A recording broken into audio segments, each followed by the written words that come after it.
Hey guys, and welcome to or back to the Pause and Pursuit podcast with your host Summer Clark. Now this week we have another very exciting guest episode. Look at me with the guest episodes lately. Loving it. Today we have Becci Hodson on the podcast, and we're going to be talking all about the effects of pregnancy on agility. Not just pregnancy, but also once you give birth, having a child and being a mum and doing agility at a competitive level, going from sort of agility being your whole life and career and everything to then having to think about having a child and looking after that child, etc. So as someone who is adamant they never want children, which is me, this was super interesting to hear Becci's insight. And yeah, I had a really good chat with her, and I'm sure you guys will love it. Not tons for a weekly recap for me, to be honest, just been lots of work, and I mean lots of work. I'm very tired, but very grateful. Anyway, what did I do? I judged at Inspire on Sunday, which was awesome. It was my first judging appointment back since my stress fracture. So that is super exciting, and my foot held up all day, which is amazing. And yeah, I was really happy with how all three of my courses ran. And you know what? They all laid out exactly as I designed them on paper. And when does that ever actually happen? So, you know, it was a good day. So yeah, well done to obviously everyone who was there and gave them a go. And even if you didn't come away with the result you were hoping for, there is always something positive to take away from the experience. That is what I always say to everyone, to my online students, to people that run my courses all the time. So yeah, that was a super fun day, and it's amazing to be back to judging. I have missed it, even though it was a very long, tiring day. We love it, don't we? We do it to ourselves because we enjoy it. And that has pretty much been my week, guys. I'm not gonna lie, it's not the most exciting week. Hired Ogilvy. Is it Ogilvy or Ogilvy? Can someone tell me in the comments or DM me? I think it's Ogilvy, but they're like northerner, like rough in me wants to say Ogilvy, but that sounds so wrong, not Ogilvy. So let me know. I think it's me saying it wrong, saying it like really blunt and horrible. Ogilvy sounds nicer, doesn't it? Anyway, that is pretty much it. Arrow was amazing at Ogilvy, feeling really good in prep for tryouts. Our weekly Monday night Astro training in prep is going well. And that's pretty much it. So without further ado, I'm going to let you listen to mine and Becci's conversation all about the effects of pregnancy on agility. So I always start the episodes by saying to my guests, do you just want to quickly introduce yourself briefly, you know, who you are, what you do, although most people probably already know who you are, if you want to do that. Okay. So Becci Hodson. I've competed in agility for like 15 years. Wow. I have 7 dogs at the moment, which is quite the house full, and now a 4-month-old daughter. Just a little bit chaotic then. Yeah, there's a lot going on. Yes, absolutely. So the first question then is, how far into your pregnancy did you continue training, competing and judging? Because obviously agility is very time consuming and, you know, strenuous physically. So how did you go about that? Well, the answer to each one is slightly different because there's a photo of me judging at Iconics at, I think it was just over 8 months pregnant. Yeah. I did 2 days back to back. Everyone was like, "You're mental." That is mental. I'd had an agreement with Neil that the only way I was going to judge if I could do jumping classes. So I basically just stood still. I had the most minimalist judging path possible. I think that's the photo that I used to actually advertise this episode, I think. Yeah, that might well be it. That. Yeah, and my bum poking out of my jacket because I couldn't do my coat up properly. So yeah, everyone thought it was a bit crazy to do that, but actually it wasn't that bad. I was very active through my pregnancy anyway. You got 7 dogs, you kind of have to keep moving, and also I'm an agility trainer, so you know, life has to go on a little bit. Yeah, that's it. And of course, judging isn't massively strenuous. Yeah. In terms of competing, though, I think I ran an any size at Pride, Pure Pride in July. Okay. But other than that, I pretty much did my last champ at Thames in June. Right, okay. So I stopped quite early, and I think it was when I ran champ, and I went, I can't go this fast anymore. Like I'm it was frustrating because all my dogs were grade 7. So of course you have to go out there and run the big tough courses. And actually I was like, I'm not doing my dogs justice. I feel like a big fat whale. I'm like plodding around so slowly. And I felt like I wasn't enjoying it as much as I would like to, because I couldn't handle the way I normally would. And I didn't feel it was really fair on my dogs either. So you kind of know, don't you, I feel, in a situation like that. Yeah, absolutely. And I think it's super, super different for everyone. Like, you see some people that are still competing at 8 months pregnant, and other people are out right from the word go. So it's really unique, and I think you just have to listen to your body. Yes. Exactly. That's what everyone would have said to me as well. Like, you just got to listen to your body and be sensible. In a way, it's almost similar to if you're not feeling quite right in another way, like injury or illness. Do you know what I mean? It's the same thing. Absolutely. Like, is my body fit to do this? Yes or no? Like, you can tell, can't you? Usually? Exactly. Yeah, listen to your body, and you also have to think about like the conditions. So if it was too hot, like if there was a heat wave, don't compete, because there's a danger to the baby for overheating. If there's a risk that you could slip, you really, really don't want to be falling over when you're pregnant. So just thinking, maybe just being a bit more cautious in some respects. But I'm relatively cautious with running my dogs when it's hot or slippery. So I was gonna say, actually, I just applied the same rules to myself for a change. But I was able to keep training a bit longer. I did a little bit of distance handling, not my forte really. I was going to say, did you find yourself doing a lot of that? I should have done more, but I wanted to, but I will be the first person to say I love doing agility because I love running. I love running. I love the adrenaline. Yeah, same as me. Which is why it was so hard when I had to distance handle because of my injury. It's frustrating, isn't it? It's that frustration of your body just not doing. Do you know what I mean? Yeah, for sure. And like, I absolutely admire anyone that's doing distance handling because it's so skilled. I always say it's much easier if you're a runner. It's much harder to train distance skills. So absolute admiration to anyone that does it. But it just doesn't give me the buzz that I want from agility. So I have to say I didn't do as much distance as I should have, but I did keep training my youngster. So I have a young miniature poodle. She will be 2 next week. So she last summer was kind of in like, so I was doing her weaves and things like that. I think she turned 15 months like midsummer.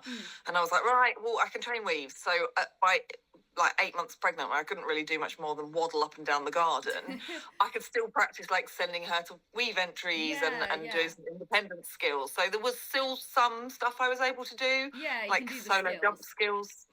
But you just have to be careful, and you just have to listen to your body. Comes back to exactly. And I'm sure everyone does it slightly different. And also, like you said, we all do that for our dogs anyway. Do you know what I mean? We're so cautious as far as their health goes and stuff like that. So it is just about, I suppose, doing the same thing as for you and the baby. But I'm sure you also know what it's like that us handlers tend to not apply the same rules to us as our dogs. Yes, absolutely. Like, I've got a bad knee. I'm still going to run anyway. That's all too familiar. You have to be a bit more ruthless when you're thinking of a small, tiny human in there as well. Definitely. So do you think then that pregnancy had a noticeable impact on your agility performance? Yes. You really feel it. I mean, I don't know how much listeners will know about my pregnancy. My pregnancy was a bit more difficult and complicated than maybe some people's are, because we had IVF. Took us 4 years to get to that point. We also had to use an egg donor because I have complications. So it was a very, very, very expensive pregnancy, but also a very precious pregnancy. And I couldn't risk. I had to be so careful. Like, some people carry on training even through their first trimester, but I didn't really do any agility until my first trimester was complete. So luckily that fell in the winter, so I kind of had a good excuse to not compete. No one asked, because I was like, I just hate winter shows. They're cold. But I was very, very careful. I didn't compete at all in the first trimester. Then I started to come back for second trimester. But that's really when you start actually noticing the big changes. And you start to, your balance goes off a little bit.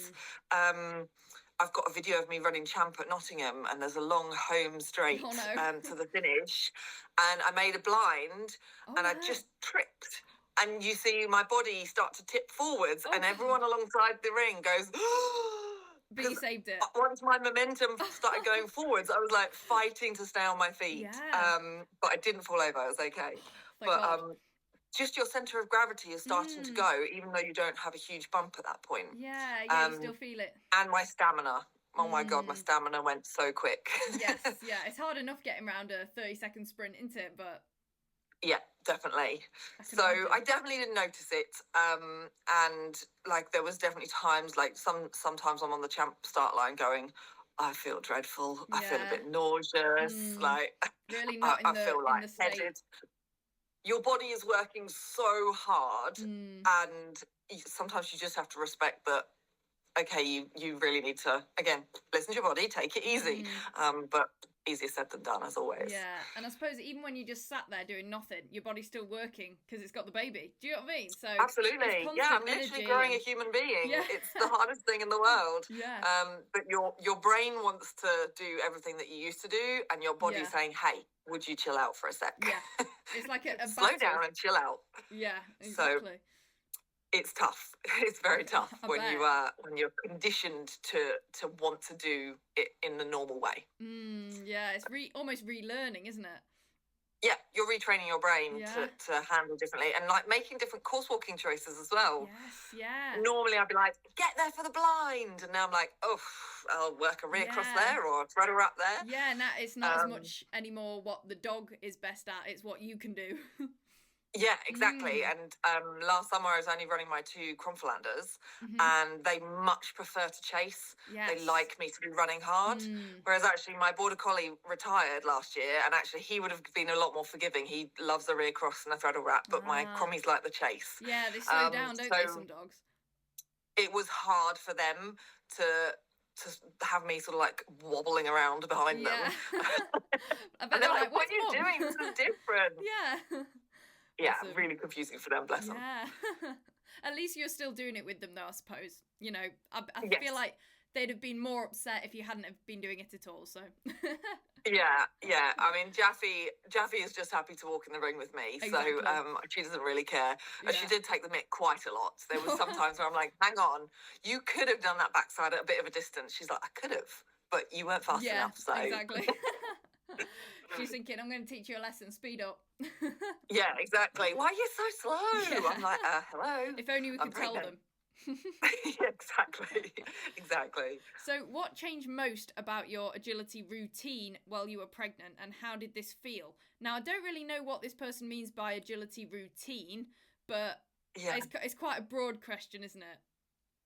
Yeah, it's I read this and I was like, I'm not sure what exactly, like I say, what exactly they're asking about. I suppose routine maybe what goes on prior to a competition perhaps is my training was significantly reduced. Luckily, my dogs were experienced already. Again, my poodle didn't do very much last year, but my grade 7 dogs were experienced. So it didn't feel like you're not trying to teach them new things, you're just trying to keep them fit and ticking over. Maintenance. So exactly. So I had reduced training, but that's not hugely impactful. But in terms of my routine on the day, I guess walking to and from the rings constantly absolutely kills me. So maybe my course walking, I might get less time course walking, or I might do less course walking, walk it a couple of times, be like, I think I've got it now. Retain the rest of your energy for the run. Yeah, exactly. And things like doing their warm-ups. That was hard. Like just getting down on my knees to do their massage and stuff, and then not really being able to get back up again. Yeah, and by the time you've done the warm up, you're knackered. So So I'd have to be really careful. And like I couldn't maybe interact with them as easily because, of course, bending down to tug is hard. Yeah. So maybe not interacting with them in the same way pre-run. My usually post-run was sit on the floor because I'm exhausted. Yes. But that's fairly normal for me. Just flop down the floor half dead at the end. I think that's quite universal. Yeah. So I'd say probably from a routine perspective, it was maybe being a bit more conservative with course walking.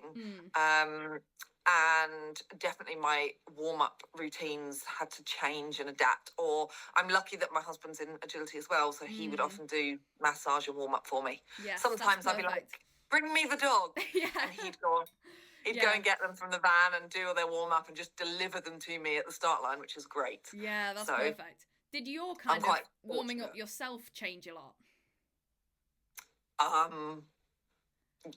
Yes. I probably didn't warm up at all. Oh, really? Okay. Mainly because I was probably preserving my energy as much as I could.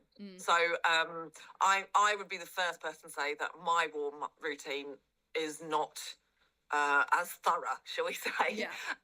So I'm the first person to admit that. Again, like I said earlier, applying what we do for our dogs to ourselves is not always the easiest thing to do. No, we forget. So my warm-up routine would often be part of my dog's warm-up routine, and then of course if I wasn't warming my dogs up, my husband was, I would do the bare minimum. So I would do maybe like my little on-the-spot walkthroughs, might do like a little bit of like, I would like rub the muscles to warm them up a little bit, but I'm not nothing jiggling around like I used to.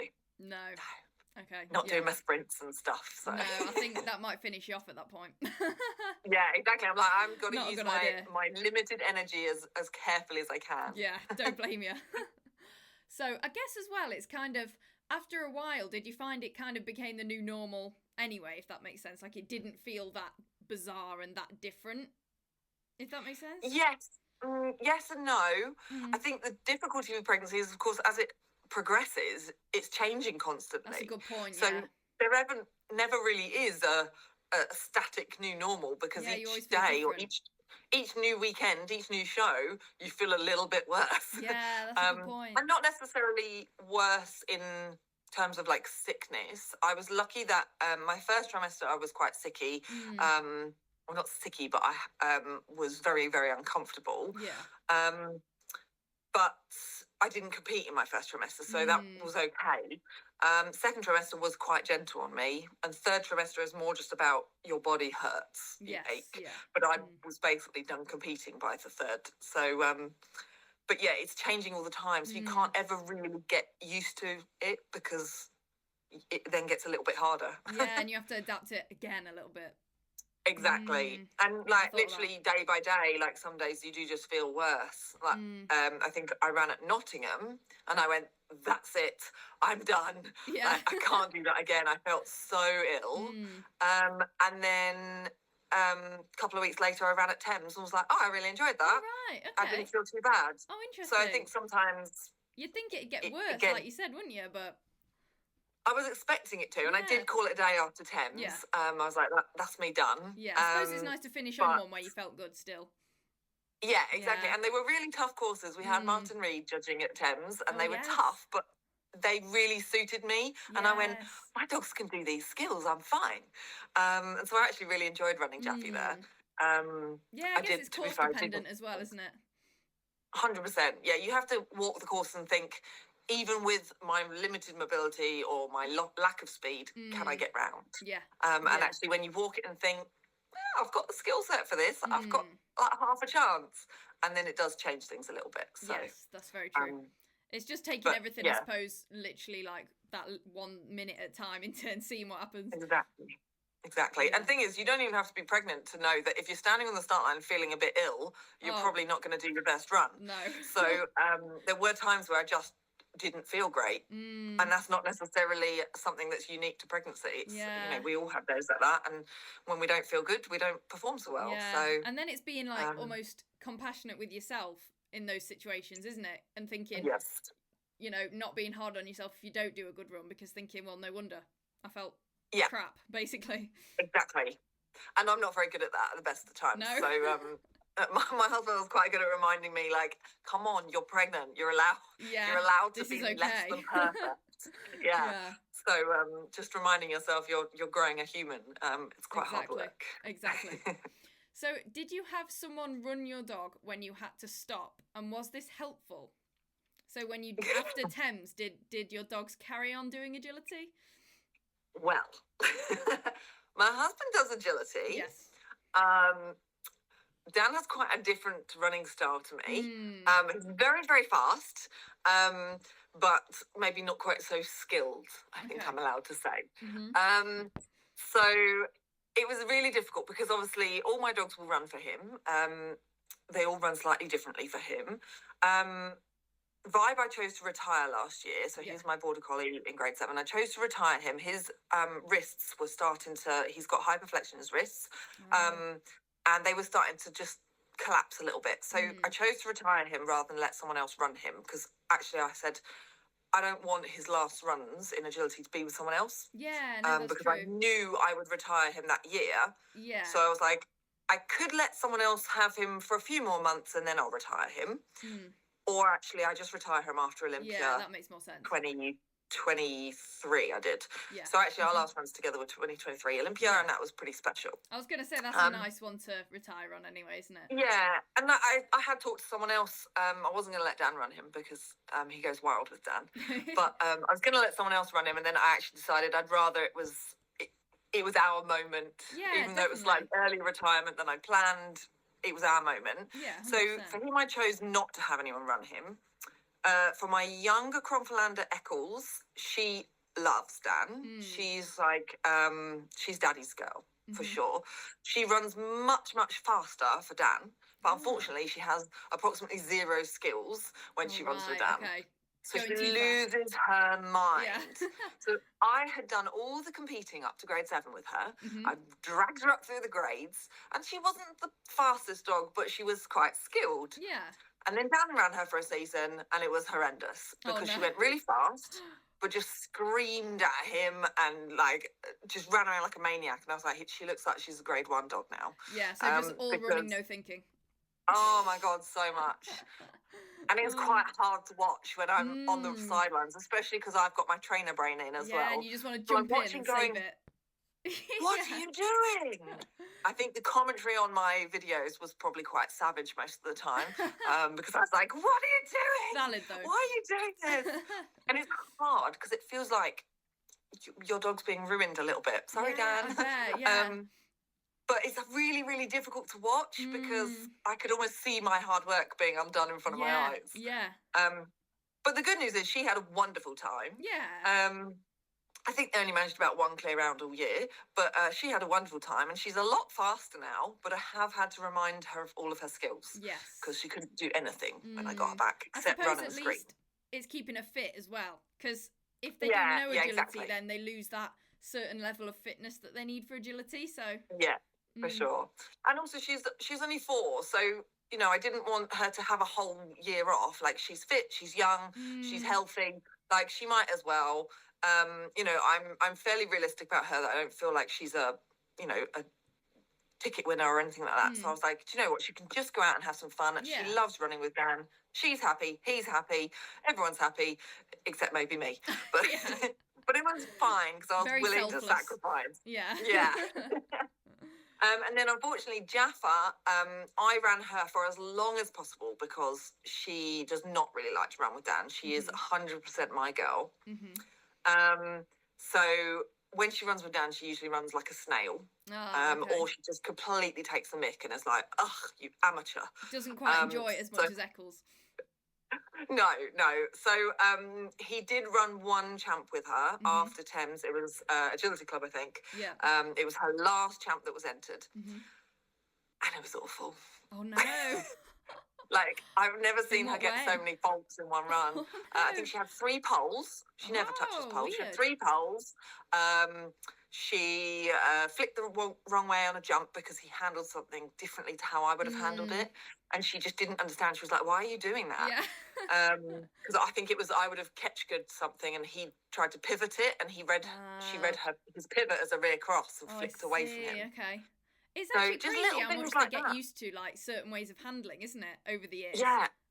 And he came out and I was like, why did you do that? And he was like, but I'd always do that. And I said, well, I wouldn't. With her, yeah. He's got to be but you the poor for those dog, runs. she was just like, why are you doing this? So that was tough. That was tough to watch because she's my princess. Yeah. And I was like, okay, I'd rather she didn't run than ran badly. So let's not do that again. Yeah. So Dan is incredibly long-suffering. He takes a lot of grief from me, but he did have a busy summer, filling in for me on occasions. And so I think probably if other people were considering what options they would take, I would say, first of all, if you're having someone else run your dog, make sure you're comfortable with their handling ability. Yes. Make sure they train regularly, because also we were doing a massive house extension. Dan did not train at all year. Oh, right, just not competing. Like literally just rolled out into the competition ring, into the chat ring, as you do. Yeah, no prep. So poor dogs and poor Dan had really no chance of doing well because they had no prep.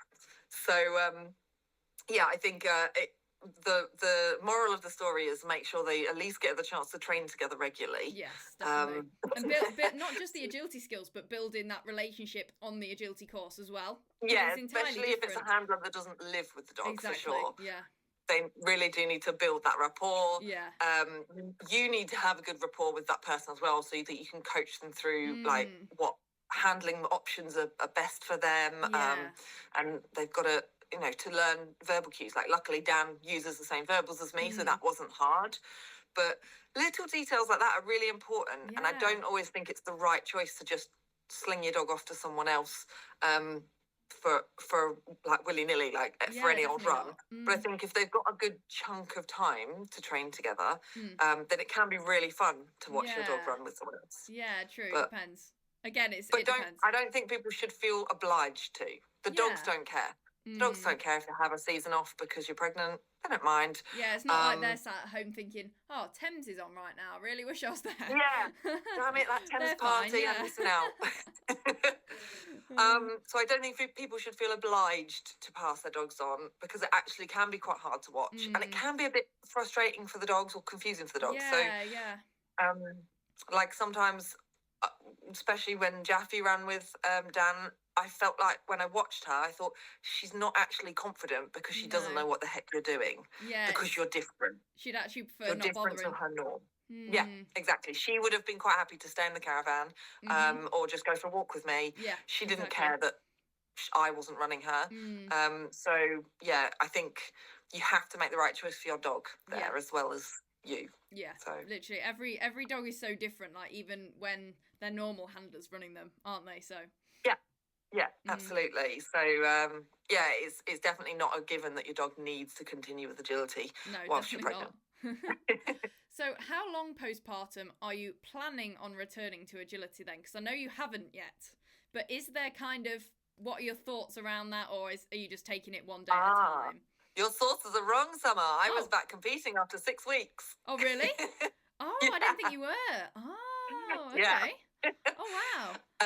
I did my first, I say competition runs. They weren't really competition runs. I went to Ogilvy Dogs to do their little training shows with my poodle. Oh, okay. Just because I wanted her to start getting some course running experience. But the beautiful thing about those shows is you can NFC. So I went back and I just broke them into little bite-sized chunks. Yes, that's perfect. Because actually, I think that was the last competition I did that was actually mid-July. I'd stopped running in Champ, but I was still doing a little bit with her. I think mid-July, I sort of waddled around a training show with her doing 5 obstacles at a time. Yeah. And then I went back to that I was 6.5 weeks post C-section. Oh, wow. Okay. Everyone That's thought it was soon, mental. Isn't it? Yeah. Yeah. But I healed really quickly from my C-section. I was quite lucky. I didn't have any complications with it. And like we've said about everything else as well, I just listened to my body and I felt like I needed to go and do it. Yes. I could run her on a low height.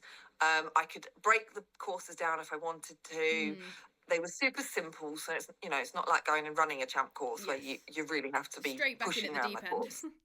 Yeah, so it was a nice way to ease back in. And my daughter Serin came to the show with me. Oh, nice. So all the competitions we've done so far, she's come along for the ride. Oh, beautiful. And that was, most of them I've taken her on my own as well. So I've been incredibly lucky that the agility family are amazing. Yes, yeah. So many people willing to help. And it's such a nice thing to know you've got that support. Yeah, I was going to say, imagine, you'd be worried. I'm assuming you were worrying what to do with her when you like walked courses and stuff like that. You know, if you don't have a groom, that's a little bit a thing. Yeah, the course walking's easy because I use a carrier, so I can baby wear. Perfect. Okay. So I just tuck her inside a coat. Oh, nice. And I'm off envisioning a pram that you have to leave at the side of the ring, and I'd be like, oh my God, someone's going to steal her. So I was mostly using a pram when she was about 6 weeks, and she would I could also just put her in the pram. She'd fall asleep. She'd sleep anywhere. It was brilliant back then. Doesn't anymore. But at 6 weeks, she was still very much in the newborn stage where she just sleeps. Yes. So I'd carry her inside my big old coat, because obviously that's what dry robes are best for, stuffing things inside. Absolutely. So I'd carry her around inside my coat for course walking, and then pop her in a pram, and I'd just ask someone to rock the pram. She was great. Yeah. She just goes to sleep. Oh, cool. Okay. Subsequent shows have not been quite so easy. I did Ogilvy Dogs this week. I was there on Wednesday. That was grade 5 to 7, so courses were a bit harder now, and they were kneel courses. Oh, so harder and harder again. Did nearly die. Yes. I have the stamina for 12 obstacles, and that is it. Oh, no. Especially because obviously we didn't run clean because we're super, super rusty. So of course the moment you stop, you make a mistake, you stop, and then you have to restart again. Yeah, get the momentum back up. Neil, in his usual fashion, was wonderfully supportive, and I stopped at one point, put my hands on my knees, I was like, Neil, I'm dead. And he was like, come on, Becky, you've got this, keep going. So he was like coaching me round, but my God, my stamina is gone. So running a steeplechase that you can NFC and break down is quite easy. Running a grade 5 to 7 kneel course is not so easy. So yes, I bet. I'd say maybe ease yourself in gently if you're going to go back soon. If you want to live. Yeah, I feel less fit now at 4 months postpartum than I did at 6.5 weeks postpartum. And that's the change of the courses. Yeah, I am carrying a knee injury as well. So I had a knee injury for all of 2023. And then my knee injury just magically got better when I was pregnant. I think there's something to do with pregnancy hormones cause your joints to like soften and relax, and your tendons and ligaments are all like starting to stretch, ready for giving birth. And I think it just loosened off my knee joint enough, and I was like, it's magic, I'm fixed. And then since having Serin, it's come back. Oh, so fantastic! Yeah, it got your hopes up there, didn't it? I know, it's so annoying. And of course, I'm on my knees a lot, like on the floor with her, playing with her. As well. Oh my God, getting up and down, especially when I'm holding her in my arms, I can't push myself up with my hands. Yeah, so I'm taking all the strain through my knees. Yeah. How did you initially injure it? Trying to get fit. Went out running. Oh, right, okay. A dog cut me up. I did a little sidestep and something twanged in my knee. Oh, no. And then I just kept running and, hoped made it'd it be worse. Fine. Yeah. Yeah. You know how it is. Yeah, defeats the object, doesn't it? We try and get fitter and stuff, and then through that process, hurt ourselves. Yeah, exactly. Yeah, my running prep for Olympia ended up injuring me for Olympia. Yeah, typical. So yes, it's been a rocky old journey, and of course I kept being told, "Oh, just rest it." So I was like, "Oh, pregnancy, I'm resting it, perfect." But I think it was more the pregnancy hormones because it's back with a vengeance. Yes. So I'm now even less fit because I'm not even able to walk the dogs very much. Yeah. I had to stop training last time I went to try and train my dogs. I just had to like walk and do some like one jump skills, which I hate doing. Yeah, so boring. I like to run. So yes, unfortunately the knee injury is also causing me some trouble, but I've come back to agility with all the enthusiasm at least. Yes, just exactly. maybe not the fitness. Yeah, you're mentally so ready to get back into it. So ready. I bet you missed it so much. Like I said, even for me, coming back from an injury, literally just 3 months of not being able to run, and it's just like a whole part of your life's just like gone. It's horrible, isn't it? Yeah, really hard. Absolutely. It's very weird. Yeah. And like it's nice because obviously I'm not just sort of sitting at home feeling sorry for myself. I'm quite busy. That's true. Another focus. And it's a very lovely new part of my life to fill that gap. Yeah, it was harder last year when pregnant being pregnant was harder than having Seren, because of course Seren is the end goal, and I'm loving motherhood. But the pregnancy year was tough because again, like, your brain wants to do, but your body says no. Very true. So, but I really desperately wanted to get back to agility, just to have a little bit of me. Yeah, exactly. So, like, to rediscover the thing that makes me tick. Yes, absolutely. If that makes sense. Completely. And have some me time as well. Yeah, like something just 1 for you, hour not of training for a week. Seren. Yeah. Yeah. Because I'm assuming that's pretty much what life is at the moment. Sorry? I'm assuming that's pretty much what life is at the moment. Everything surrounding the baby, Absolutely, Like, being a mum is really all-consuming. And a lot of people had said, you know, be prepared for your identity to change. You know, your identity becomes mum rather than, you know, agility Becci or trainer Becci or whatever.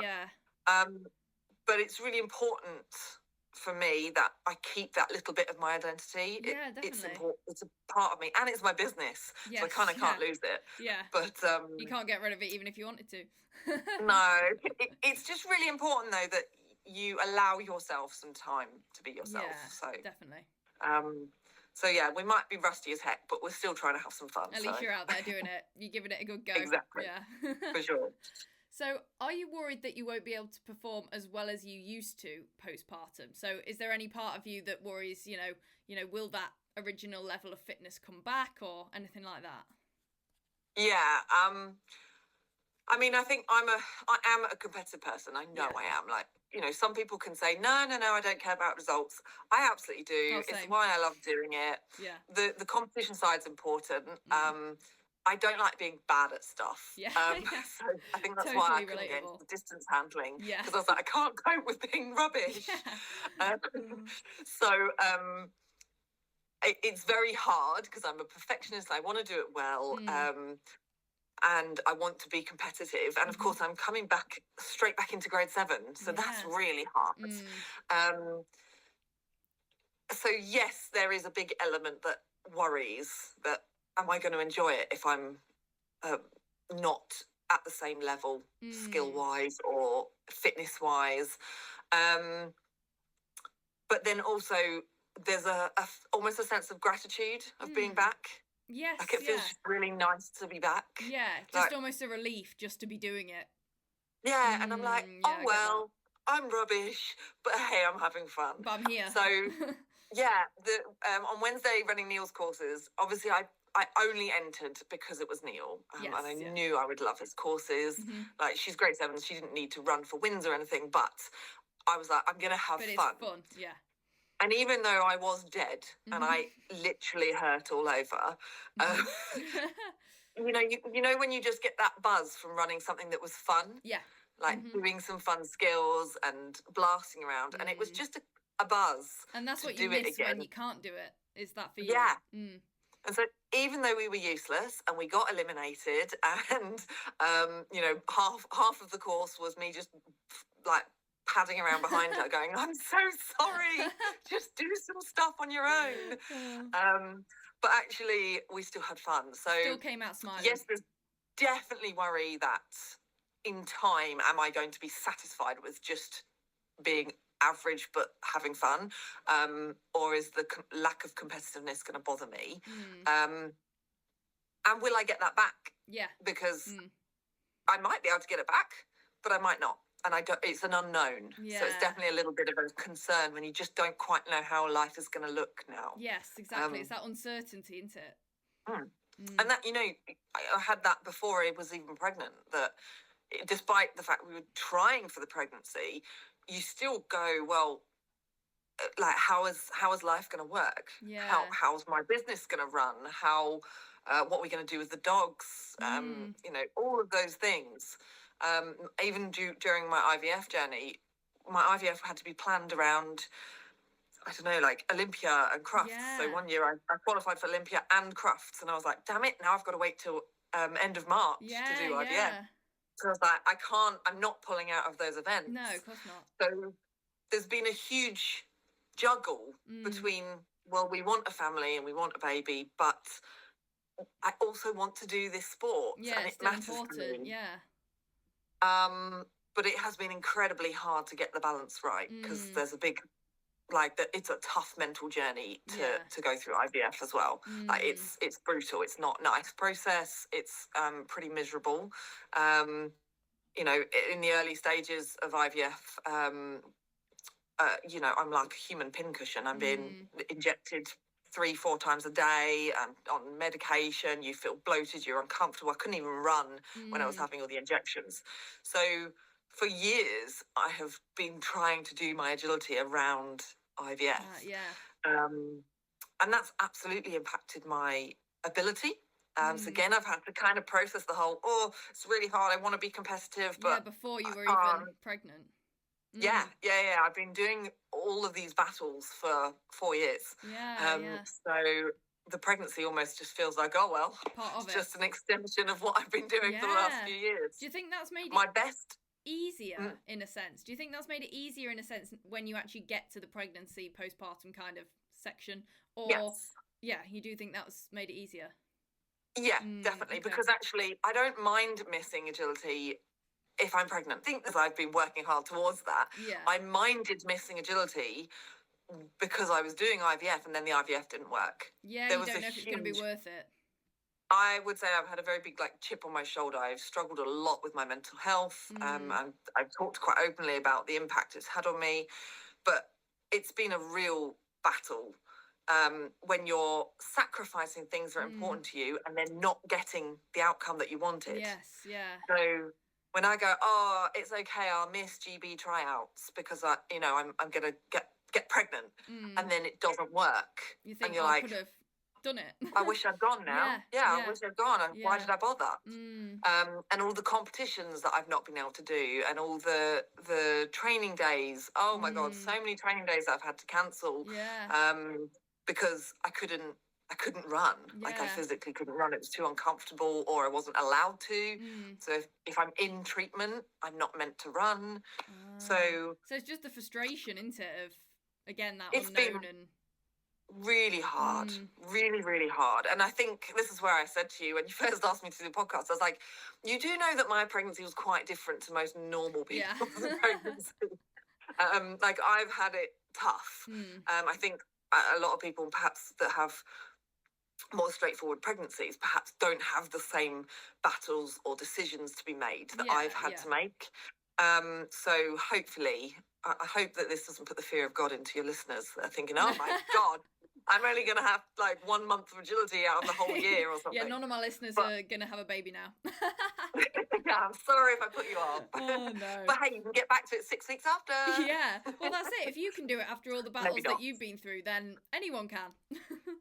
Exactly, but do you know, there's some people that 6 weeks postpartum will still be feeling dreadful. True, and some people that will bounce straight back. So it's such an individual journey. And even though mine was a complicated journey prior to pregnancy, it was a journey that I was choosing. So that's a good point.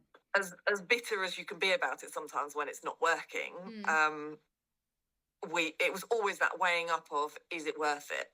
And at the end of the day, we decided that yes, it was worth keep trying, but it has been a big impact on my life, my hobby, my sport, my enjoyment, my job. So many things are tied up in agility. So it's definitely been difficult. Sounds it. So this is an interesting one, and this person asks, are there any official rules regarding competing while you're pregnant? And I'd never even thought of this, but then I thought, I mean, if there are, I don't know about them. I mean, I'd often joke with the judge, is this double handling? I asked Neil the other day when I was course walking, I said, is this double handling? Because I was carrying her on my chest. And he was like, yes. She's doing the work here. Don't do that. But no, as far as I'm aware, no. And if there are, then I've probably broken them. My only unofficial rule is, it is an official rule if you're pregnant, no heavy lifting. So I have not lifted a sandbag for about a year, and it's brilliant. No setting up course. You've got to just make everyone else do it. That's a good point. Except the first 3 months, I was like, I've got a really bad back to my students. My back's so bad. I can't possibly lift those sandbags. And then I'm like, right, guys, now there's an actual reason for me to not lift sandbags. Yeah. So now you actually have to believe me. But I don't believe there are any rules around it. No. Other than, you know, a lot of people are concerned. Yes, so they're like, are you sure? But it's not I think against the law. My ring party were particularly anxious about me judging at 8 months pregnant. Right, okay. I think they were more worried than I was. Yes, they were like, please don't go into labour in the ring. We're not trained. We don't know what to do. Yeah. Please just keep your legs crossed. Don't let it come out. Imagine that'd be a story, wouldn't it? Gave birth in an agility show. Yeah, exactly. Well, Neil's a nurse. He runs Iconics. True. He might know. Yeah, that would have been perfect then. Yeah. To be fair, I think there's quite a few people that I know. One agility person that's a midwife. I'm sure there's multiple agility folk that are medically trained. Yeah, probably a few healthcare professionals in there. Yeah, be fine. But no, I don't think there's any rules around it. So no, it'd almost be a bit mean if they were. If the kennel club was like, no, you cannot compete when you're this pregnant. That'd be quite mean, wouldn't it? It would be discrimination. Exactly. Yeah. Discrimination, because men don't get the same discrimination just because they can't have a baby. Exactly. So yeah, I don't think you could. It would just be such a big can of worms to put any rules in place. Definitely. But as always, it's just a case of you as an individual must make the right choice for you. Yeah. To be safe. And like you said, rules wouldn't make sense because, like you said, everyone's different, feels different, you know, is in a different state at different points. So it wouldn't even make sense. Exactly. No. It's just how do you even start to put something in place like that? Exactly. Too broad. So yeah, it would be very foolish for any organisation to try and discriminate against pregnant women. Yeah, you don't mess with pregnant women. No. Don't mess with those hormones, okay? We'd get rage. Bad idea. The Kennel Club, if you're listening, don't do it. Never do it. Don't do it. So, did your feelings towards agility change once you were pregnant or after giving birth? So I guess this is kind of, did it become less important? Did you become maybe feel less competitive, or did you enjoy it more or less? Kind of stuff like that. It's a really funny one because, like I say, with the IVF taking so long, I think my feelings had changed already. So, because when we first started it, I had already had to make that decision. It's one of the reasons that I chose not to have children prior. I didn't really want a baby until I was about 35 until I met Dan. I needed to meet the right man to make me want a baby. Yeah. But I don't think I even wanted children when I was like in my 20s because I was like, I've got stuff I want to do. Like I really cared about doing my sports and living my life. Yeah. And then I think there was a bit of a mind shift at about 35 anyway, where I was like, okay, time's running out. Let's crack on. Yeah. And your priorities change a little bit. So I think I'd already made some sort of a mind shift anyway. And then, of course, the struggles of IVF, you have to process, well, life is different now. Like, if I want this that badly that I'm going to spend thousands and thousands of pounds trying to do it and put yourself through a miserable process, then you have to be willing to accept that the agility goes on the back burner a little bit. Yeah, before it even happens, you have to... knowing, okay, well, aspirations of Team GB and that sort of thing, they're not gone, really. I have to let go of them, because if you want to do that sort of thing, you have to be so invested in your training, in your fitness regimes, your commitment to events, and things like that. It has to be all-consuming, doesn't it? And even your finances, like, you need so much in hand to go abroad, to do those events. Like, I was spending all those thousands of pounds on science. Not travelling. So I suppose the mind shift had been happening for a while, but it's been a real roller coaster, because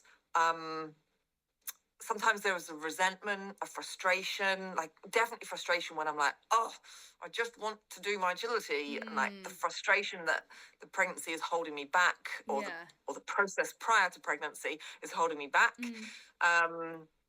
There's been times where I'm like, oh, I'm just going to give it up. There's been feelings of, well, my career's over. If I'm not a top handler, my career's over. Yeah. Because unfortunately, agility can be a bit fickle. Yes. That everyone wants to train with whoever's winning tickets. Yes. And so but no there's one a can little win fear. Tickets all the time forever. That's the thing. No.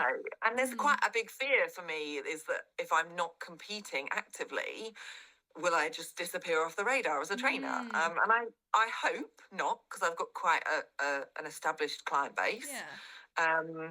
And I hope, I always say to people, I think that I'm a better trainer than I am a handler. Okay. So hopefully you don't look at me running around a ring and doing very badly. Not at the moment. Looking terribly unfit right now. But you trust in my training knowledge, because I hope I'm not too bad at training. So there's definitely been fears and worries around that.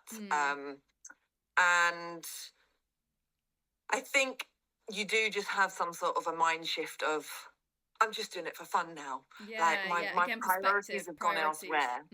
Yeah, it's just a list of priorities, and how important is agility when you've got a baby that your whole world revolves around. It's like you kind of zoom out, don't you, a bit, and see in the big scheme of things. That is such a good way of wording it. You're just zooming out and seeing the bigger picture and going, we're just running around a field with a dog. Exactly. For a tiny piece of ribbon that I could buy for a lot less money than a champ class costs me. I have to remind myself of that sometimes when I'm getting so het up about it, and I'm thinking, look what I'm actually doing right now. Like, I think we all need that reminder sometimes. Yeah. Like, it does bring you back down to reality with a bump when you're just like, actually, is it that important? Is it life or death? Yeah. And it never is. So yeah, and you make the choice, for most people. I obviously appreciate sometimes pregnancies catch you by surprise. Not in my case. But of course most people are planning pregnancies. Yeah, most people want it. You've already made that decision that you're going to have a bit of a shift, and you accept that. So I think probably by the time you get to that point, it's not too hard to change that view of agility and what you're doing. Yes, you'd hope so. So do you still train as frequently as you used to? And if so, how do you manage to fit training in around your daughter? Absolutely not. Again, thought that might be the case.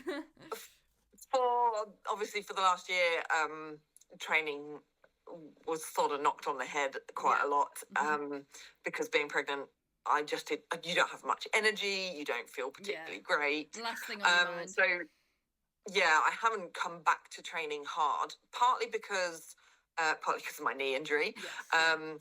Partly because as well, I'm breastfeeding, so being away from her is quite difficult, and it's winter, so you need to train indoors. So to go and hire somewhere and more effort. It's so much effort. You have to be away for a bigger chunk of time. If I could just nip over the road to my field and do 10 minutes with each dog, it wouldn't be so bad. Yeah, but it's not in the winter. And also it's horrible in the winter as well. Oh, I hate winter training. Yeah. Oh, it's cold and it's wet and it's muddy. Yeah. And even if you're indoors, it's still cold. Yeah, I was going to say. But being away from her has been the biggest problem at the moment. I'm lucky that Dan works from home, so he can sort of hold the fort for an hour or so. Yes. But when she was about 10 weeks old, she stopped taking the bottle. I was expressing milk so that she could have it from a bottle when I wasn't there. And she went, nuh-uh, boobs only, please. She was like, no, that plan is ending. Not having it. Yeah. She said she wanted it direct from the source, and that was that. So I had to cancel a couple of training sessions. Bearing in mind, I was only doing 1 hour a week. All right, okay. 1 hour a week at a hired venue. It was like I was classing it as my me time. And even then, I was like, I had to cancel it because she wasn't coping at all. Yeah, she wasn't coping at all being left. So we've had a bit of a bumpy ride with training. Yeah. I'm able to do a little bit of training at home, so we've got a little bit of space. We've got a little strip of grass that I've got my dog walk out on, so I'm trying to teach the poodle some dog walk skills. Yes. My goal was that she would have a completed dog walk by her birthday, but that's next week, so I don't think that's happening. And a running dog she walk can do is frustrating at the best of times when you're training it all the time. So exactly.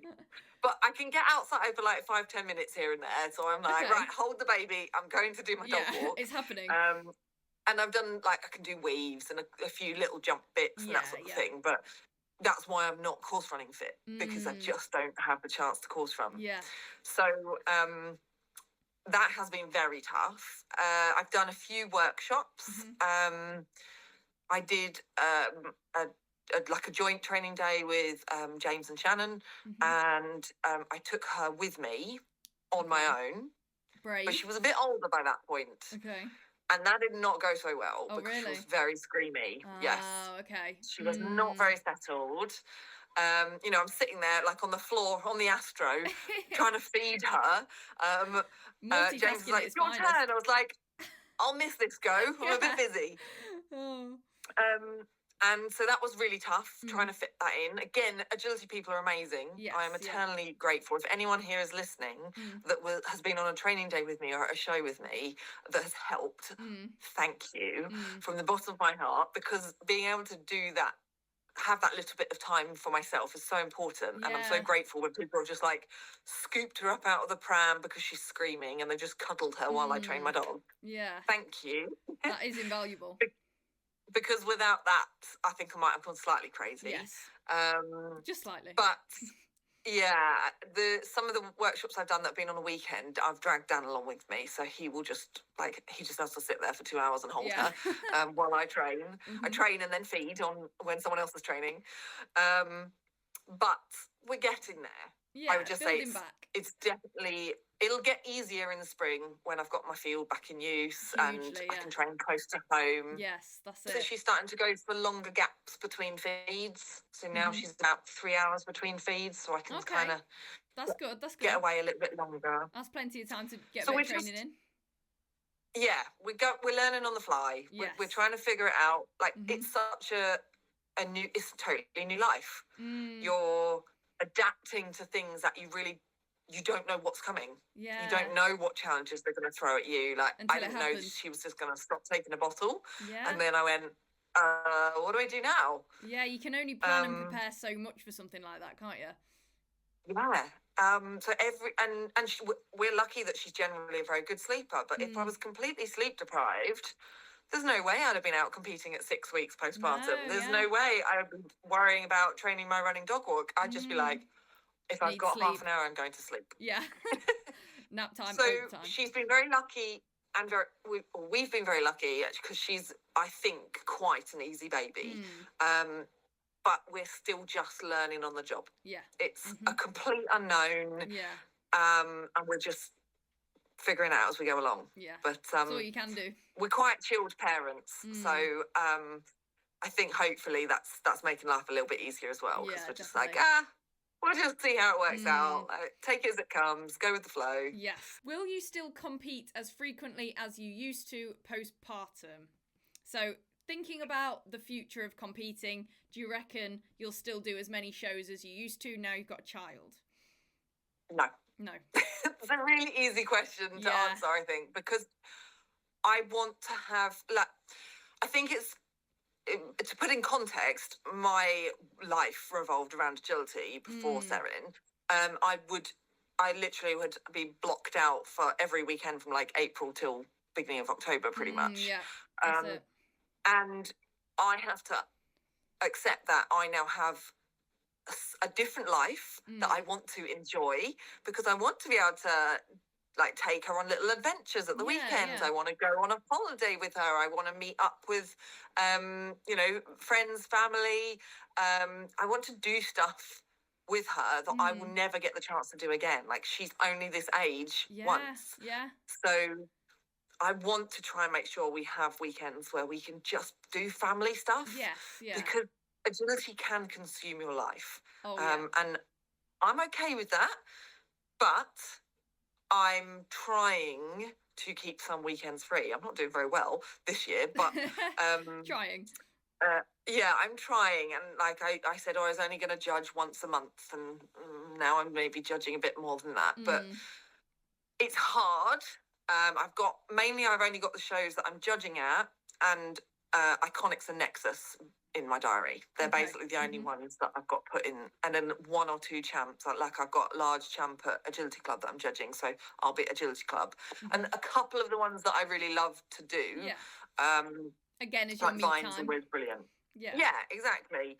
But I'm picking the shows that I will enjoy. Yes. I'm not doing them just because it's got a qualifier, just because I want a champ ticket. Yeah. Like, I don't believe that my two grade 7 dogs are now likely to win tickets in medium. Jeff is 10, so she's maybe a little slower than she used to. Shh, don't tell her that. She'll never know. Eccles is not skilled enough right now. But my champ ticket prospects, so I'm not chasing tickets for them.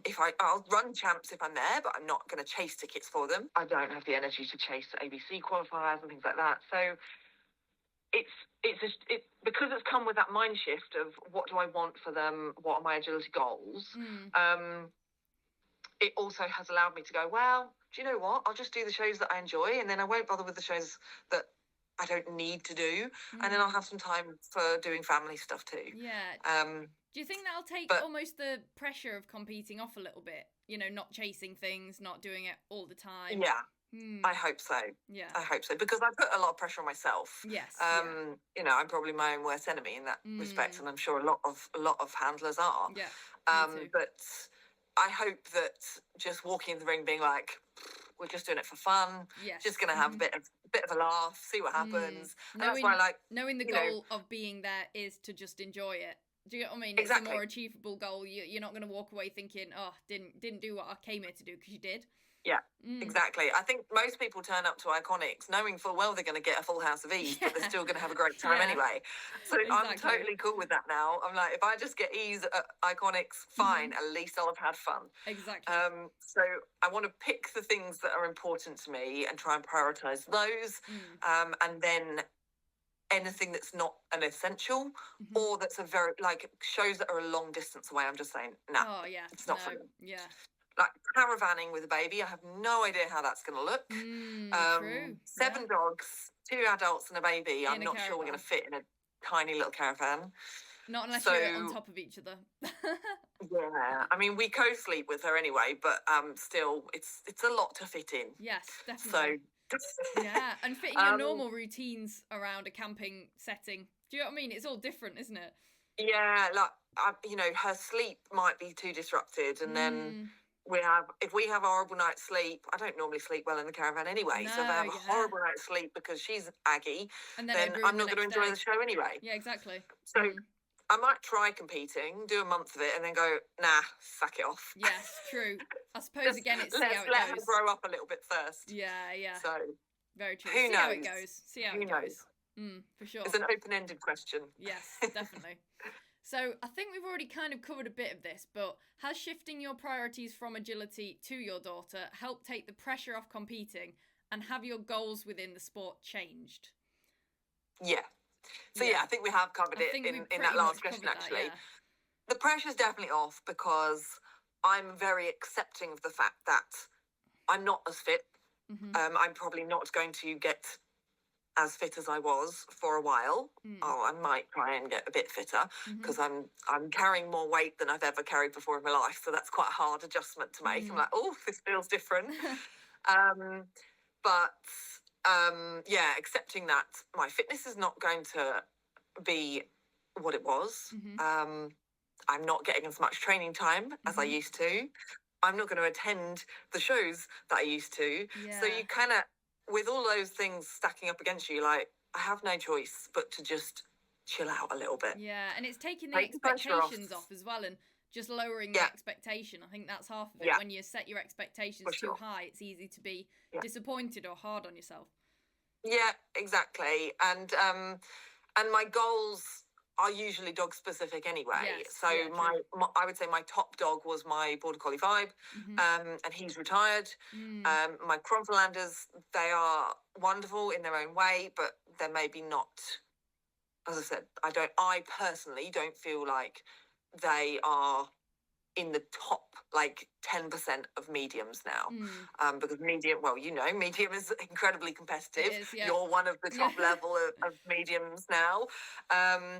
But I don't see them being super competitive. So I have to be realistic about what's right for them as well. Yes, yeah, true. And then my poodle is just starting out. So she'd just go to any old show. Yeah. Like, we're not chasing qualifiers for her. Yeah, who knows what's in store for her in the future. Exactly, but that's a few years down the line, so I don't have to worry about that now. Yes. I just need to get her trained now. And things will have completely changed again in 2 years' time, so again, you can't plan that far ahead, can you? Nope, not at all. It'd be completely useless. Yeah, exactly. Who knows what the future holds? So again, I think you said something on this earlier, but does having the added financial responsibility of your daughter mean you can't spend as much on agility as you used to? I think we covered this in the sense of GB and travelling abroad, but I suppose I think this person means just, spending money on agility in general, like normal shows, equipment, normal training, stuff like that. For sure. I mean, if I put IVF aside, because that's an insane expense, like a horrific expense. We moved house in order to fund that because we had to free up our mortgage and free up our equity. So, like, we made huge sacrifices to get that money. But I think if you put that aside, yes, there's a financial responsibility. Maybe, I don't know that I'm feeling it too hard at the moment, but I think as she gets older, we will feel it a lot more. I'm lucky that I've had a lot of stuff secondhand.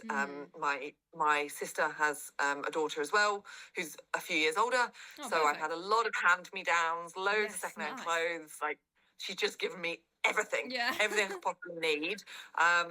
So maybe I've not been hit quite so hard financially on that side of things. But I suppose I don't really know, but certainly with maternity leave and maternity allowance not being great, there's definitely a restriction on what I can do. I entered a few shows and then I was like, I can't afford it. I'm going to have to cancel it. So I've cancelled lots of entries. Training days, I got excited and booked a few and then I was like, can't really afford to do them. So I've stopped booking them again. And it's also expensive, isn't it?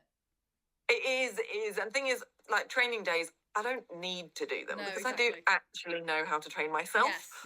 But it's just making myself go and train.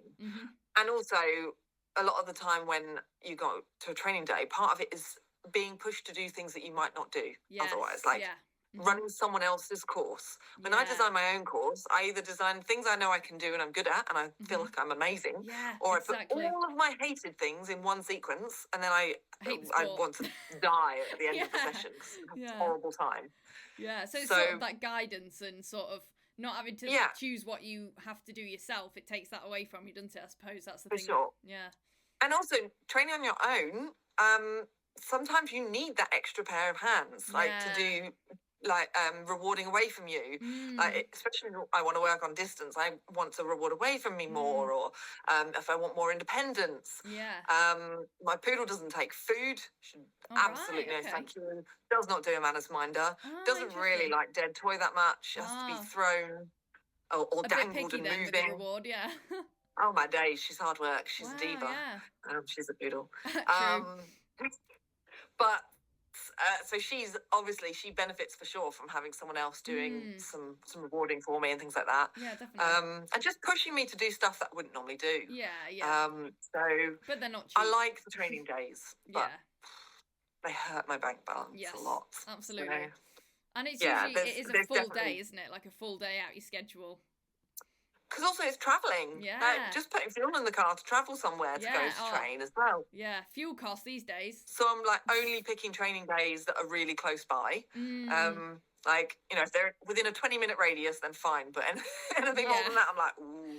21-mile radius, no, too far. Exactly. So, and then of course I have to weigh up, is Seren going to come with me or is she not? And if she's not, then how long am I going to be away for? And so, but from the financial point of view, yes, definitely. It's as a little bit of I suppose. But again, you don't go into it blind. You know that's again, coming. Like you said earlier, you make the choice before it happens, so you expect it more. Exactly. It's a conscious choice. You know it's coming. So, and there's ways that you can do it on a budget. If you're happy to have things secondhand, then there's so much baby stuff available secondhand, like cheap as chips. So, you can be sensible and do it on a bit of a budget, I'm sure. And then there's also people that spend a fortune on like a luxury pram, a $3,000 pram, and I'm like, really? Oh, I'd rather buy a new dog walk. Get it dirty or break it or something. Yeah, I'd rather have my new Softline dog walk. Thanks very much. Yes, absolutely. Priorities. Absolutely. So, did it take your dogs a while to get used to having your daughter around then? So, kind of moving away from agility and just life with a baby in general, how did they adapt? They've actually been amazing. Good. I'm really proud of them. I think, like, Dan and I had a lot of conversations of how do you think each one will respond? Because with seven dogs, 7 personalities, they're all different. A couple of them are not what I would class as easy dogs. Then there was some that we were pretty sure we knew how they'd react, and actually none of them really surprised us. And then there's a couple of them that I was like, oh, I'm really not sure what they're going to do. Yeah. And actually, those are the ones that have been amazing. Interesting. Okay. Jaffa's had a litter of puppies. She was the best mum to her puppies, and she has been the best mum to Serin. Very maternal little dog. I have a photo of me the night I came home, and she's literally just curled up on the pillow next to me with her chin on my shoulder, Serin on my chest, and she's like, welcome home, baby. You're mine. I know what I'm doing. Yeah. Oh, that's so cute. She adores her, and she's like glued to my side all the time. And it's very interesting. Every photo I have of when I've had guests over that have held the baby, almost every photo when there's someone else holding Serin, Jaffa's in the photo. She's right there, yeah. She's like, I'm here. I'm checking on you. I'm making sure keeping you're an eye being on nice, you. yeah. Look after my baby. Aww. Dinky thought she was brilliant. So Dinky's my poodle, because I haven't actually called her by her name. She's the poodle. Dinky, the poodle. Dinky's been fantastic. She thinks she's hilarious. They will be best friends. That's nice. The moment Serin can throw a ball, Dinky will not leave her side, I'm sure. They are going to be thick as thieves. Dinky's my youngest as well, so she's not quite 2. So I feel like they're going to grow up together, and I think there's going to be a beautiful but also troublesome friendship there. They're going to be terrors together. Vibe, I 100% expected him to ignore her, and he has. Yeah, indifferent. He basically acts like she doesn't exist. Sometimes he'll be like, hey, I want a cuddle with you, and he'll just kind of walk over her to get to me. And I'm like, okay. Dude, there's a baby here. And he's like, she doesn't exist to me, dead to me. Bless him. But that's sort of what I expected from him. I think he was just a little bit in denial, like, oh God, there's someone else that makes as much noise as I do. Yeah. Piri is our most complicated dog. She is dog reactive and people reactive. Oh, okay. She's very wary of hands. She can be quite explosively reactive towards people, so we were very concerned. And obviously we watched her like a hawk. The instructions were very slow and careful. But for the most part, she's been absolutely fantastic. She's very curious, but a little bit wary. Okay. And I'm fine with that. Yeah. So, like, if, Serin flings her arms up, Piri just goes, ooh, hands.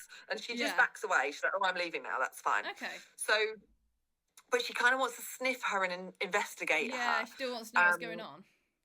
Yeah, so she's not been worried by her at all, but she's just been sort of quite respectful, which is fine. Yeah, okay. But obviously she's the one we're probably most worried about when Serin starts moving around. Yes, because that's when she'll become much more like erratic and unpredictable. Yeah. And I think that will be more triggering for Piri, but we will have very strict management in the house to make sure that everyone stays safe. So, but she's been very, very good considering. The 2 Cromfelanders, Eccles and Fresh, they're both like sensitive little weirdos. They're a very quirky breed at the best of times, and they're quite quirky individuals. And we really didn't know, because they can be easily spooked, but they are so, so good, like so sweet. Okay, good.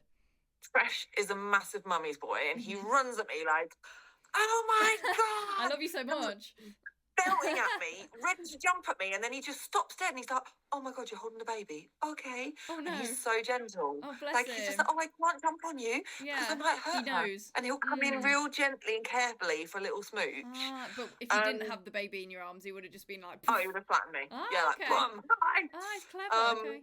So they've been very, very good and very gentle. Eccles has just like been very snuggly and sweet. They'll like sleep next to her, and they've been amazing. I was surprised. They were the two I was most unsure of. And I'm very proud of them for just getting on with it straight away. They just got on with it. And Corrie, my little rescue collie, has been the weirdest. Oh, really? She's actually quite anxious when she cries. So when Sarah starts screaming, Corrie's response is, because she gets a bit anxious, rather than be like, I'm anxious, I'll go away, she does that very typically collie thing of, oh my God, I'm going to stare and get really close. Yeah. And I'm like, could you move back, please? Personal space, please. Yeah, I'm like, if you're a bit stressy, I'd like you further away, not closer, thanks. Yes, ideally. So she's sort of learned to take herself away and just like lie on a bed a little bit of a distance. But she's the one that's probably found the transition most difficult. But she's quite sensitive. So I think she when Sarah's crying, she's like, oh my God, like, what is that I need weird to fix noise? this. Yeah. Like, it's a bit, I think she feels the stress of the cry, and therefore she's almost mirroring that stress a little bit. Yeah, she picks it up a lot. Yeah, she's very sensitive. So, but she's coping. She's done really well. Yeah. And she's a lot more settled now. But it was probably for her, it was the hardest transition. Yes, yeah. And she is also my oldest. So that might play a part. You know, she's a bit old and creaky. Yeah. Whether she's a little bit more fragile and vulnerable, not coping so well with change. There's so many factors. Yeah. But overall, they have blown my mind with how good they've been.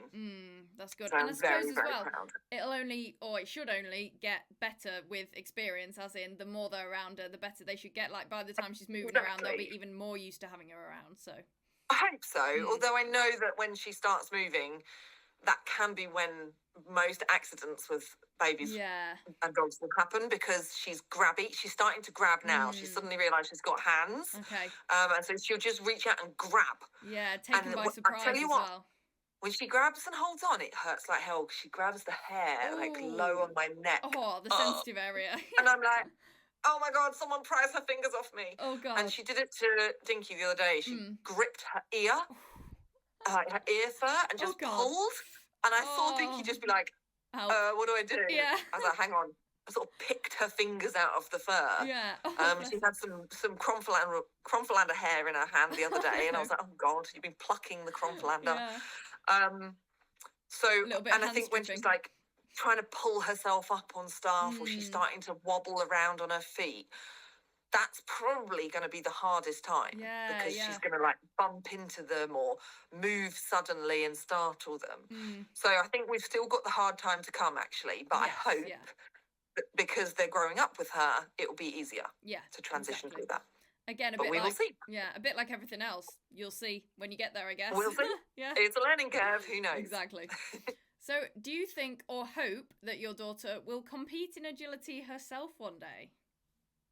Because I know there's quite a few sort of, well, obviously there's a lot of children in agility that do it because, you know, their parents do it or they've grown up in it. So do you think that would be similar? Yeah, you know, we often joke we're breeding the next generation of juniors. Yes. You know, there's a lot of people I know at the moment in agility that have got young children, either very similar or like a few years difference. So, you know, in some ways it would be lovely, because the agility community is a little bit like a family. That, yes, it is. You know, everyone's so kind and helpful and so friendly, and it's going to be lovely. I've had many conversations with people where we've said, oh, you know, can't wait to see you at a show and the kids can play together. Oh, and that's nice. So it would be lovely to see her grow up in agility. Yeah. But I don't want her to ever feel there's any expectation or pressure. Yes, exactly, yeah. I don't want to be a stereotypical pony club mum, if you like. Yeah. You must do it, and you will fulfill all of my ambitions with your competing. Yeah. I'm not trying to live vicariously through her. No. I'm not rushing out to buy her a new agility dog right now. But start handling. We did say Dinky's 2, so maybe in like 6, 7, 8 years' time, Dinky will be slowing down, and then maybe Sarah can run her. Yeah, exactly. Nice little small dog would be perfect. That will be cute. But it would be very cute, and they'll be best friends. Yes. But I'm not bothered either way. Yeah.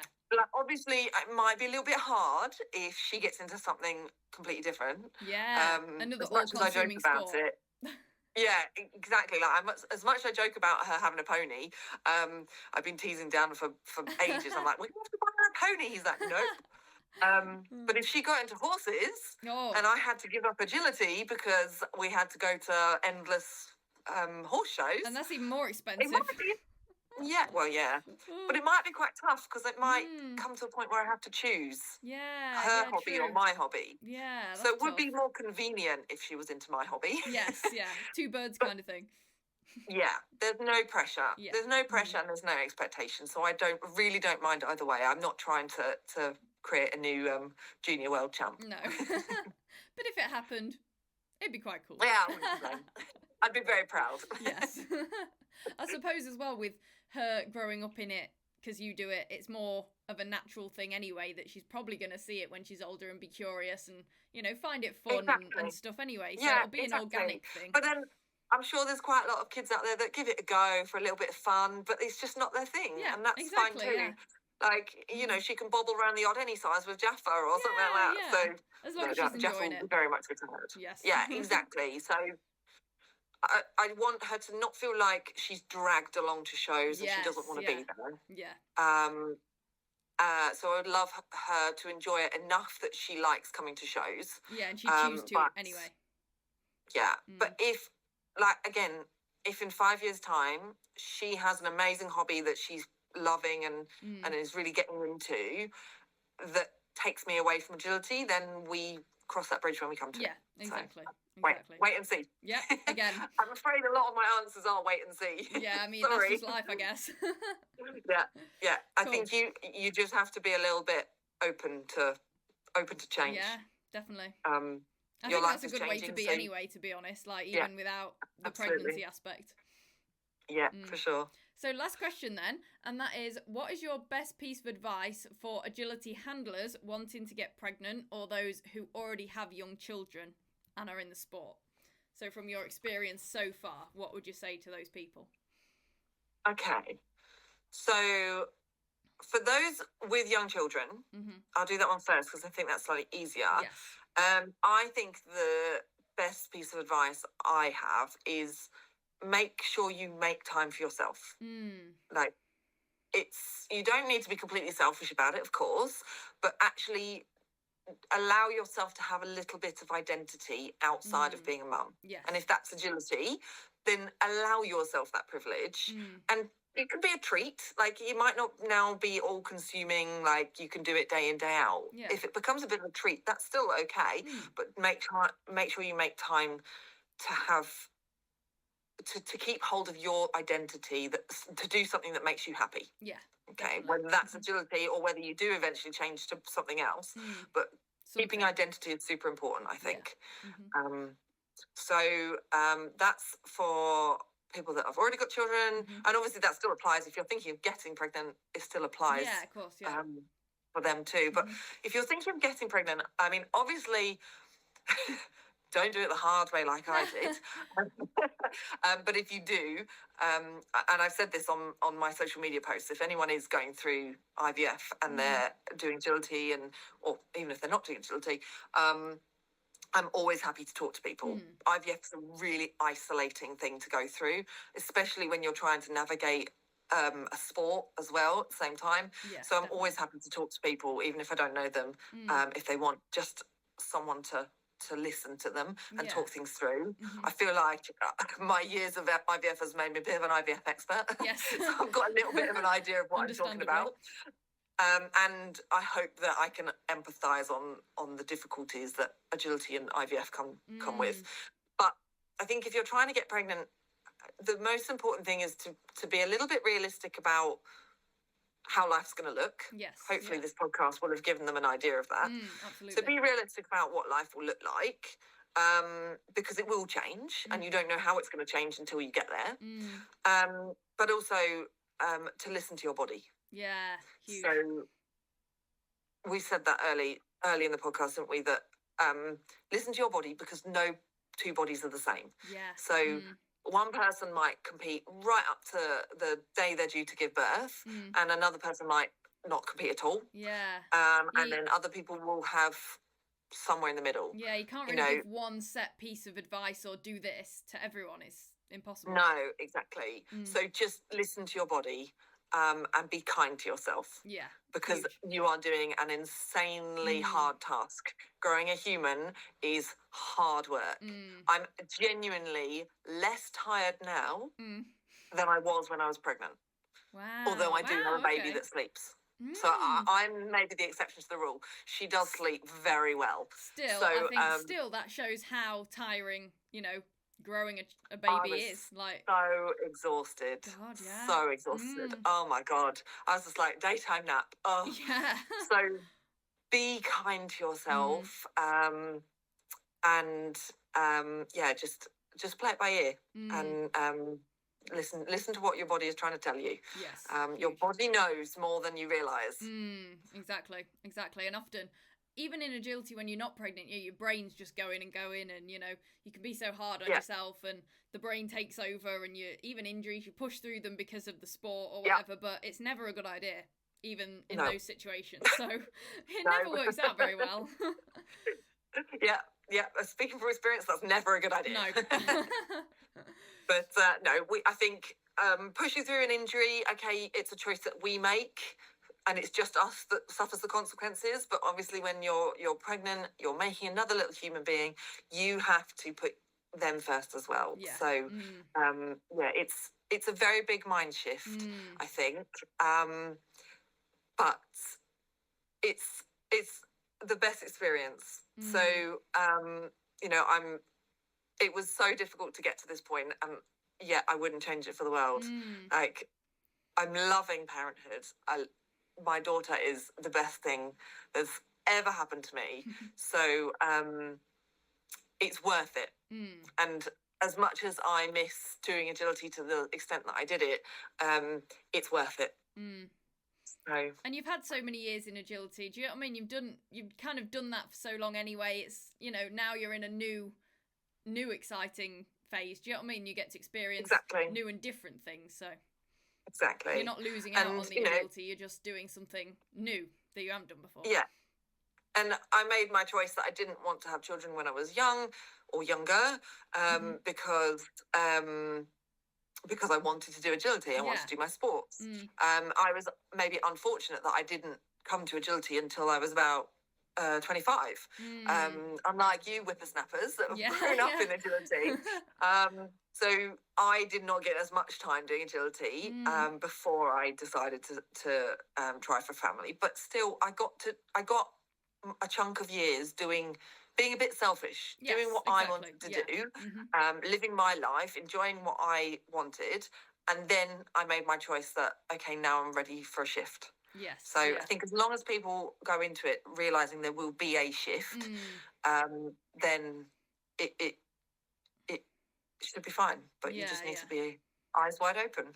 And that's kind of the stage I'm at. I'm like all in on the agility. I can't imagine myself like having a family or anything. It's like all the agility and stuff. And people are like, oh, you'll change your mind when you're older. I'm like, well, you just don't know, do you? Like you can't predict it until you wake up and you feel differently. Like at the moment, this is it. And then you just roll with it, don't you?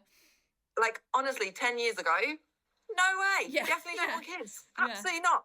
Like, I was adamant. I was never having kids. Yeah, that's and me. Then one day I was just like, oh, this is different. Yeah, I feel things. And I remember, like, quietly saying to my sister one day, I was like, I think I might want kids. And she's like, what? What? Who is this? Who are you? Who are you? She's like, but you never. Yeah. And I was like, I'm getting old. Like, the old classic joke of the body clock. And I'm like, oh, it's a real thing. Yeah, it actually works. Oh, it's weird. Yeah. And then it just took me so many more years to get here, but we made it. Yes, made you it did. Eventually. You did. Absolutely. Made it all worth it. I'm stubborn. I kept trying. Exactly. Best way to Don't be. give up. It's the only way to get what you're after. Yeah. Nothing wrong with a bit of stubbornness. So we made it in the end, and it was worth it. But exactly. There's been a few sacrifices on the way. As with anything, but I wish anyone the very best of luck, whatever they're going through, whether it's easy for them or not. I'm always happy to talk to anyone that is struggling or wants to just talk to me about any of the things we've covered.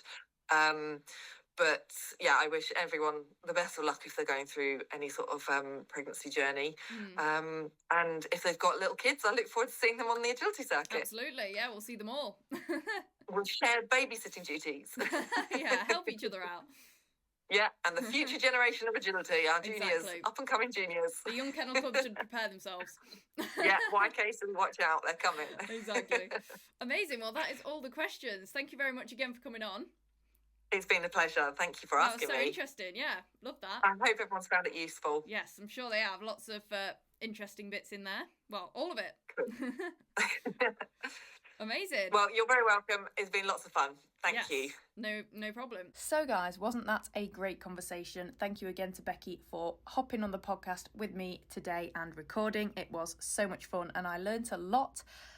I mean, I still don't want kids because I've always had that opinion, but you know, you never know. If I do change my mind, here we go. I will re-listen to this podcast when that happens, if that happens. But yeah, that's it from me, guys. Remember to follow the podcast, give it a 5-star rating and review as well on Apple and Spotify, Apple Podcasts and Spotify. That would mean the world to me. Like I said, to make sure you don't miss out on any future episodes, guest and solo. And I have lots of exciting ideas coming up. Make sure you're following the pod. And what else do I normally say on this little outro? Also, follow me on social media. I'm on pretty much all of the platforms at Pause in Pursuit or Summer Clark or both. You'll find me, especially on Instagram and TikTok. Again, I've been trying to be nice and active on TikTok lately because it is so much fun. No shame saying that. I have a good time. It's my guilty pleasure is sitting, scrolling and coming up with ideas and making TikTok videos. So give me a follow on everything. On Instagram, you can keep up with my literal daily life on stories, as well as all of my runs, all of my agility content, which is fab. And yeah, I think that is it. I also offer online coaching, which most of you already know. So if you're interested in me helping you achieve your agility goals this year, please do either drop me a DM or, of course, the inquiry form is in the description of this podcast episode. If you fill that out, then I will get back to you. That obviously doesn't sign you up to anything. It's just purely an inquiry and we can see if I can help you and if we're a good fit. But that is actually it now from me, you guys. I keep saying that and then thinking of more things to say. But I will speak to you in next week's episode, which will be the first episode of February, which means it is a fresh Q&A episode. So on Sunday, I will be asking you guys to send me in your questions for me to answer in next week's episode. So look out for that on my Instagram story. That'll be up on Sunday at some point, and you can ask me whatever questions you like, and I will answer this time next week. So look forward to that, and I will talk to you then. Bye, guys.